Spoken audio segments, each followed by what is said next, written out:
What's up, Twitch and YouTube? It's Murphy55 coming to you with another episode of Around the Gjallarhorn, and today we have another esteemed guest. We have TGL's own KMac in the building, and we're going to get to learn a little bit about his story, his journey through competitive Madden and being a content creator, and find out a bit more about what TGL is about as well. But first and foremost, KMac, thank you so much for taking the time to come on the podcast, man.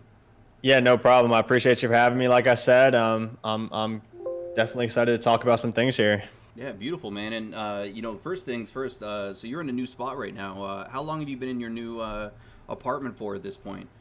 Yeah, so I've been here about 2 weeks, moved to Oklahoma from San Francisco. Quite the move, but it's starting to come together. I installed some sound panels, so hopefully I don't sound Yeah, too echoey now. sounds good to me. Yeah, Yeah. I nice, didn't do a man. great job. I tried to do it without a tape measure. It's a Oh little bit man. uneven, but it'll work.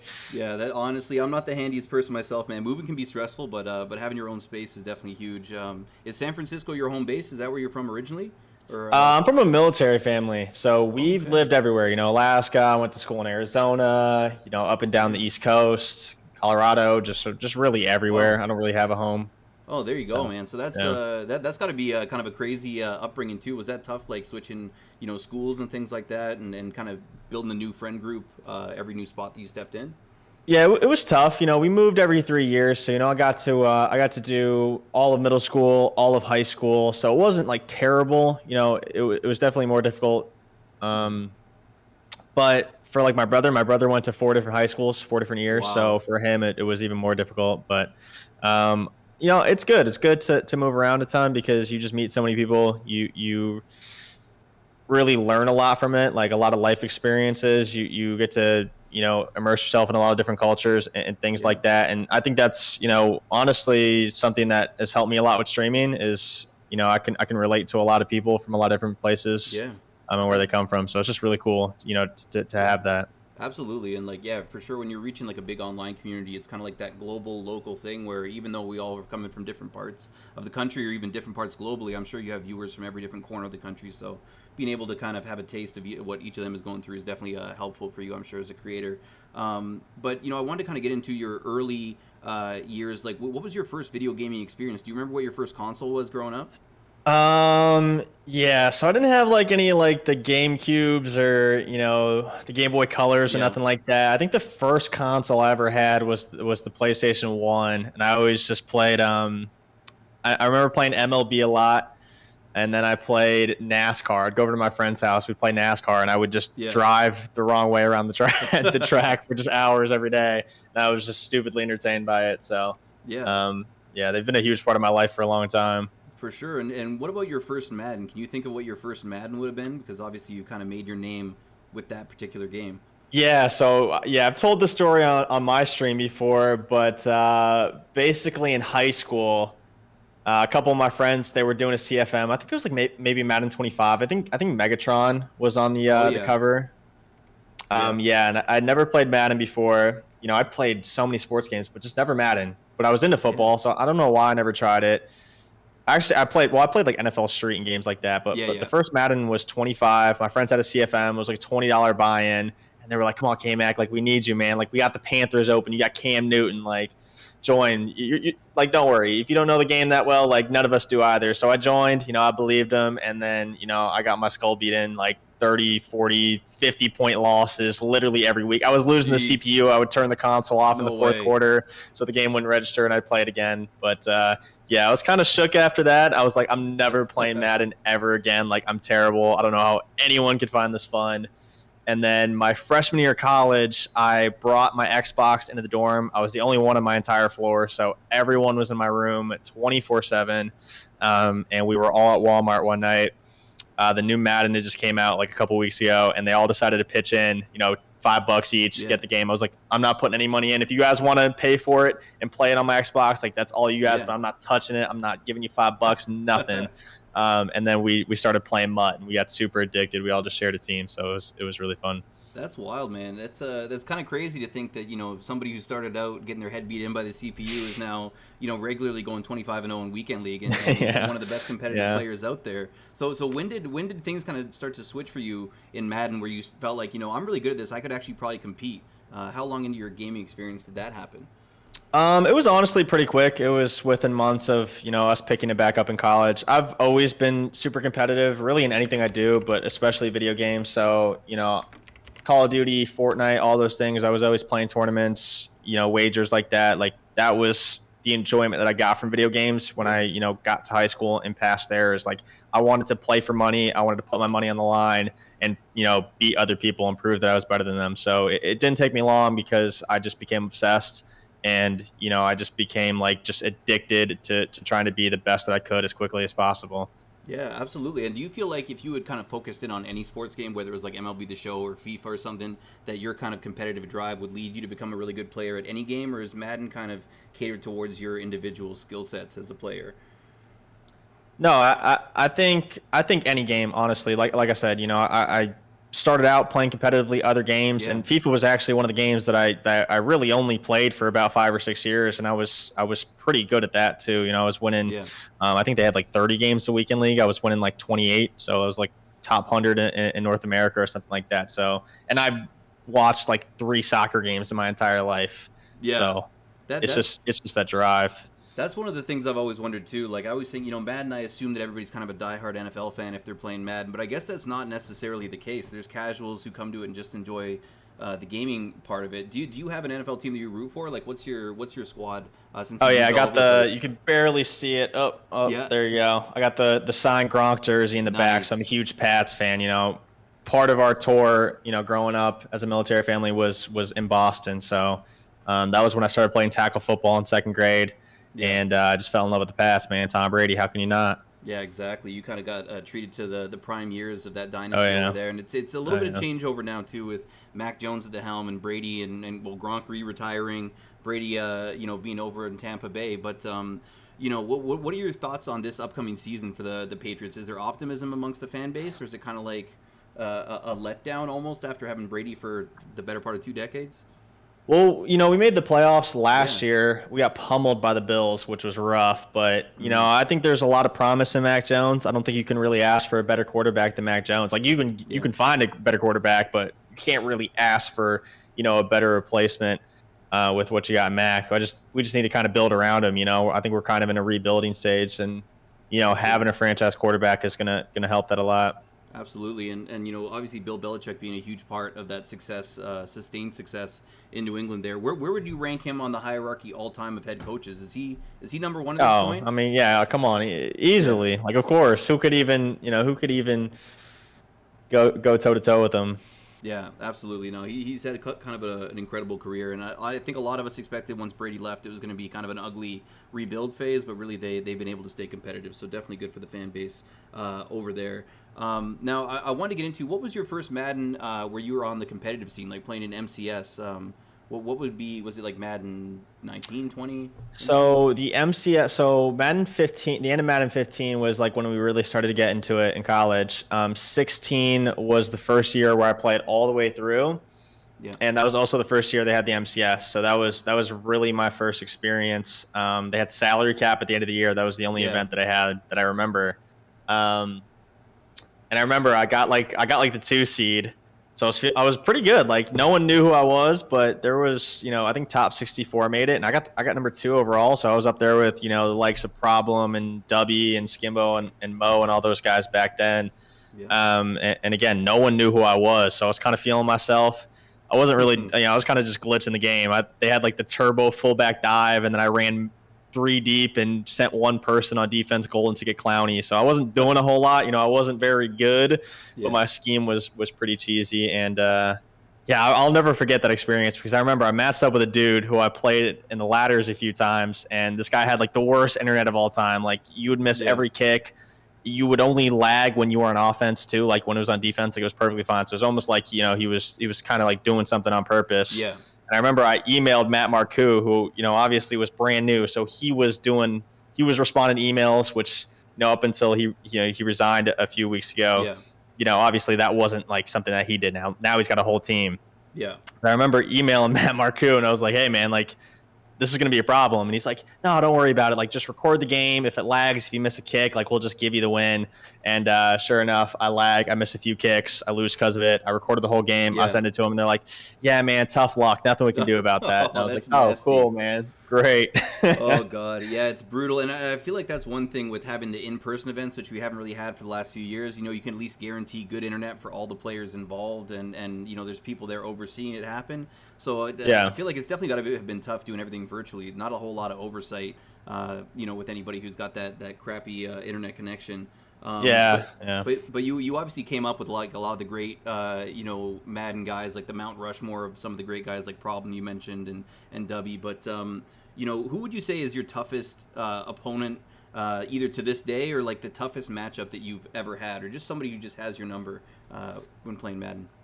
Man, that's a good one. I think, every year the game plays differently. So there's always going to be someone that kind of just beats you. Maybe you beat them a lot one year and then they start beating you the next Mm-hmm. year. It just kind of depends on how the game plays. But, I think regardless of how the game plays, there's always going to be people that are always good. And those are the people that are like, originally it was Mo and Problem. Now it's like Trini, Clef, Henry, Noah, all those guys that regardless of how the game plays, whether it's super defensive, super offensive, like these guys are going to be good. They're going to make events. They're going Mm-hmm. to be competing for belts, even if the game doesn't suit them because they have like I don't know. I've always said this. I believe competitive Madden is like truly a mental esport. Like I don't think Yeah. there's really anything else like it in esports. Not a lot of things in general. I think um, even though the game is fluky and cheesy and people exploit things, I think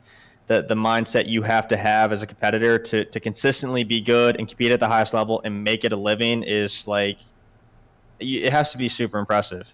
Oh, Um, absolutely. yeah. Even So from somebody on the outside looking in, like I always feel like you know competitive Madden players, it's like there's a level of genius to it where you know it's not just about stick skills, it's not just about having natural video gaming ability. There's so much X's and O's that go into it, and being able to adapt to a million different play styles. Like you know there is a meta that kind of develops every year, but at the same time, you know these high level players that you're going against in weekend league and especially in MCS, you really have to adapt on the fly and really understand the mechanics of the game. So. yeah, Um, and not only that, but just from a perspective, like something that I was really into for a few years, especially in college, was playing poker. mhm. So I actually relate a lot of things that go on with that because poker, it's just like man, there's a lot of variance. Like you can make the right moves, you can make all the right plays, you can do all the right math, but you can still get absolutely screwed, just terribly unlucky. So a lot applies to Matt in that sense, but it's about like keeping your cool, being confident, constantly adapting, not getting comfortable. So many Yeah. things besides just like the X and O's too, like just with your mindset that can Yeah. really separate you. And going back to the question that you originally asked about that, like those guys that I mentioned Yeah. are really the people who are good at that. And those are the people that are going to give me the toughest games pretty much a year in and year out, regardless Yeah. of how the game plays. Absolutely. And who knows, guys? Maybe we'll see like KMac and Skimbo in a World Series of Poker tour at some point down the line. It seems to be a common thread that all the good man guys are into poker. But you know, speaking of that, like I know a lot of these top guys that you mentioned, they're all part of you know lab groups or teams, I guess. And you've got your own team, TGL. And I think on the logo right there, you can't really see it the version I cropped, but it said established 2020. So are we now going into year 3 of TGL being a thing at this point? Yeah, I guess we are. Although I think we've been together a little bit longer than that. We Mm-hmm. just officially called ourselves something. Kind of started off. I don't know if you know Oreo. He's still a part of the community. Maybe a little bit less now because he's just filthy rich off sports gambling. But Yeah. there was a time where he lived in his mom's basement and we played Madden 12 hours a day and we kind of started a friend group. We met Throne, Yeah. well before that. Noah was one of the more recent additions with Bobby Yeah. and Bert. But yeah, we've been together for a long time, and we're not as big as some of these other crews. A lot of these crews have like 20, 30 plus people in them, which is Yeah. just insane. Like they're all friends, but I think we're kind of different because Yeah. we're like really close friends. Like we don't just add someone because they're good at Madden. There's been Yeah. so many times where like Jay Bird, for example, is like we got to add this guy. Like they're really good at Madden. Like they need it. They need a team. They're looking to join one. I'm like, well, do they get along with us? Because that's the most important Yeah. thing. I don't care if you're good at Madden. Like, do you get along with us? Because we're more of a friend group than we are like, necessarily like lab partners and Yeah. things like that. Absolutely. And I like that, you know, there is value definitely in keeping something small. Like, you know, it's it kind of makes it more of an exclusive type group too, and I think that's definitely cool. But it's good to hear that you guys are all kind of have that close friendship, but also a working relationship too. And once Madden 23 comes around, like, are you guys at this point in the year? Are you guys getting your kind of downtime in, or are you guys still like in the lab trying to work on stuff, to prepare for that opening week and the first event that comes up? Yeah, it's definitely interesting. Another thing about us is we're all kind of growing up. Yeah, Our average age is probably like mid-20s now. I think Noah's our youngest guy. yeah, But everyone else is kind of, going through life, getting jobs, getting girlfriends, yeah, things like that. So, I think the process of like playing less Madden and maybe slowly moving apart has probably begun. I think it would be, yeah, kind of naive to think that it hasn't. But, Noah obviously still in college. He's the best in the world probably. So, he needs people to play with, and it's my job. So it's really me and him right now. yeah. Jaybird plays a lot too, but he's been working a lot. So it's tough, but yeah, it's kind of me and Noah as far Yeah. as Madden goes. I won't lie. Yeah, it really is like a young man's game. Like I came into Twitch at the beginning of, Twitch and Madden YouTube at the beginning of the pandemic, which was kind of like that weird, like, I obviously a terrible situation for the planet as a whole, but for content creators, it was kind of like this weird little utopia where it's like everybody was at their computers, everybody was stuck inside. So it seemed like that was kind of like the golden age almost of these Oh teams yeah. kind of cropping up and whatnot. But you're definitely Hmm. right about that. People kind of moving on and having other responsibilities pop up. So obviously that's something you guys, I'm sure, will be adapting to. But definitely all the best in the upcoming competitive year to you and Noah and the rest of the boys. But we talked about kind of your competitive experience. We talked about your starting video games. What about as a content creator? Like, at what point did you start? What came first for you? Was it Twitch or YouTube? Because you got a big following on both. Yeah. So originally it started out on Twitch. I graduated from college with a degree in computer science. I moved back in with my family, started applying for jobs, although I was kind of half Yeah. and don't tell my parents, but I was kind of half assing it, kind of knowing I wouldn't, Yeah. wouldn't get a job. I don't know, like I enjoyed my degree, but I didn't want to like apply it. I don't know. It Yeah. just changed after I graduated. I didn't really know what I wanted to do when I started streaming. I didn't want to be a content creator. I didn't want to be a streamer. Grinded Madden. I wanted to be really good at it. I was number one on the head-to-head leaderboards, and I put it in my title, and Yeah. people started watching. And then I kind of fell in love with the fact that you can see consistent progress every single day. That you whatever you put into it is what you get out of it. That's really what Yeah. I'm trying to say here, and that's really why I fell in love with it, is because you can go work a desk job, and obviously there's nothing wrong with that, but it's hard to see progress. Like progress can come, but it's not always tangible. Whereas like with content creation, it is like the Yeah. numbers are always there. They're either going up or they're going down or they're staying the same, and it can be stressful. But I kind of live for that. I can't lie. Yeah, absolutely, and it's kind of crazy to say that you built something from the ground up yourself too. Like you definitely got to take some pride, because I'm sure if you go back to your very first YouTube video, it wasn't as polished as the stuff that you're putting out there now. No, Do, no. do you remember what your first YouTube video was? Are these on private now, Um, or are they still available? Can you scroll no, back? no, they're up there. A few Yeah, of the earliest ones are like clips. Like I got like a FIFA player is demented or something where he like teleports across the field. So I got a couple of random yeah, game clips, but the first Madden ones were like tips. yeah, I kind of got in. I kind of dipped my toes in the water with tips because everyone clicks on tips. But the thing yeah, I realized after a certain point is it's super easy. It gets tons of views, but it wasn't the way I wanted to do things because people only watch you for your tips. They just yeah, want something from you, and they're not going to give you anything. Whereas like if you're doing gameplays and live commentaries, and whether you're trying to be entertaining or you're trying to teach people or anything, you're giving people something, but then they're also giving you something in return. They're giving you their loyalty because they feel loyal to you. They want to watch your content. They support you and things like that. So even though it is the slow road and the hard road, I think it absolutely is the way to do it. So there was a point in time where I was like, this is the way I want to do it. I'm going to take the hit numbers, yeah. and I think it's paid off pretty well. Like there's still a long way to go, but I think it's a good start.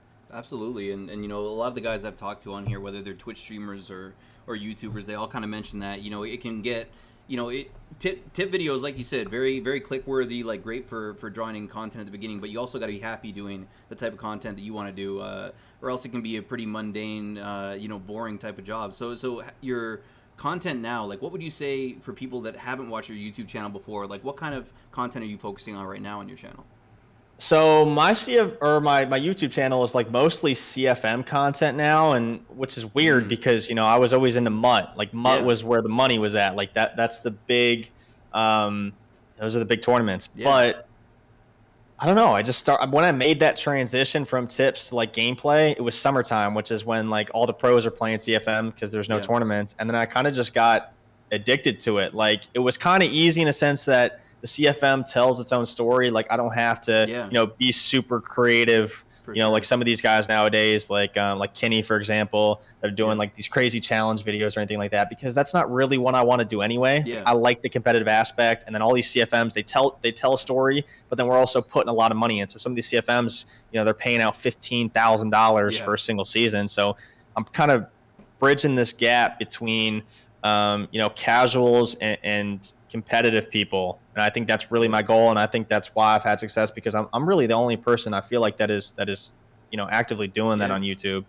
Um, absolutely. I you think know, it's a really cool experience too. Like we always talk about the hashtag Fix Madden franchise. It's been kind of a joke in the community for years, but they did have a lot of overhaul in the last year. They kind of changed it up a bit, and I love what you're saying about because a lot of guys I've had on for YouTube, they're always like you're telling a story in the video, and you're right, like just the free agency period, like all the trades that you can make, the stupid little press conference things that they make you sit through.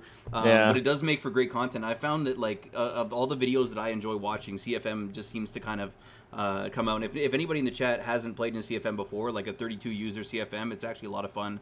A great way to build friendships in the community as well. We did one last year, and I'm sure when you're doing these high level money ones, you don't get people welching on their games. So, if guys have a big buy in, it's more incentive to get all those games played for sure. Um, yeah. yeah, but the next thing I want to talk to you about, we just got a couple more questions left for you here. Madden 23 is what, 2 weeks away from release at this point. The EA started to kind of roll out player ratings and stuff like that. What are your expectations for Madden 23 from a gameplay perspective, or just from an overall content perspective this coming year?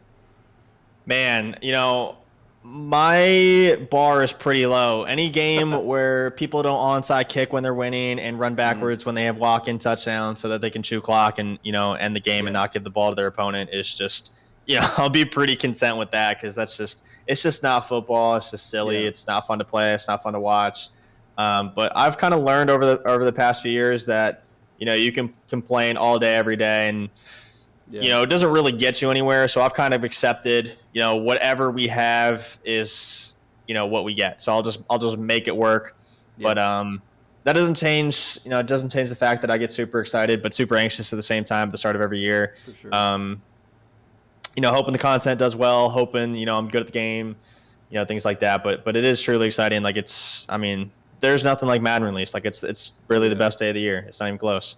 Absolutely, and actually seeing what some of these cards are going to look like for next year. I mean, I'm not even going to get into overalls and stuff, but it definitely does. I think at this point we're all tired of loading into Madden 22 for whatever reason. Even ripping packs, playing games, none of it's fun at this point. So in 2 weeks' time, I think we'll all be a lot happier. Even if it can be overwhelming sometimes starting off a new game. I know everybody in the chat right now is definitely excited about it and has pre-ordered the game at this point. The last thing I wanted to ask you, KMac, goals for the future. So whether it's goals that you have set for yourself for this upcoming year, or long-term goals for yourself on Twitch and YouTube, like what are some of the milestones that you're looking to hit? That's a tough one, man, because Mm-hmm. one of the things, I've mentioned it before. One of the things that I love about content creation is that there's no ceiling. You can constantly improve. You can always get better, and you have to. You have to always adapt, because if you don't adapt, someone's working twice as hard as you. Someone's doing something twice as Yeah, cool as what you're doing. Um, so that all kind of factors into it. And a lot of the research that I've done is like everyone's like, you have to have tangible goals. You have to write down yeah, numbers, make them not super easy but achievable and things like that. And honestly, I've never really done that. My goals have always been kind of intangible, and I don't know if that's really the right way to yeah, do it, but I've always just wanted to get better. Like every yeah, day I want to feel like I'm doing something new, or I'm contributing something that I wasn't the day before. But if I had to put a number out there, like 100K, like getting that Yeah, plaque on YouTube would be for awesome, man. sure. Like that's just so much hard work. I can't even put into words. So that would mean a lot to me. I can't lie, even though I'm not a huge Yeah. numbers guy. Absolutely, I think that's a great goal to work towards. That's something that I had Kinney on here a couple days ago. He was saying the same thing. 100K is definitely a milestone. But honestly, you've built such an incredible community, and I love and people in the chat listening on this just the idea of getting better and having linear kind of improvement is huge. Even if you're not hitting certain numerical milestones, just making better content alone is something to take pride in for sure. And I'm sure if you keep doing what you've been doing, you're on a track to have a lot of great success, man. And I'll definitely be rooting for you in Madden 23 and going forward and keeping tabs to see if that plaque is up on your wall by the end of 23. And I think it will be, man, at this point. But I hope so too, man. Thank you. yeah, no worries. But I know you've had guys over like working on your house today. You got lots of stuff going on over there, so I won't take any more of your time. But I've really enjoyed sitting down and having this conversation, KMac, and hopefully a lot of people in the chat, got to know a little bit more about your story, man. I appreciate you doing this. Yeah, I appreciate you for having me, man. It was a good time.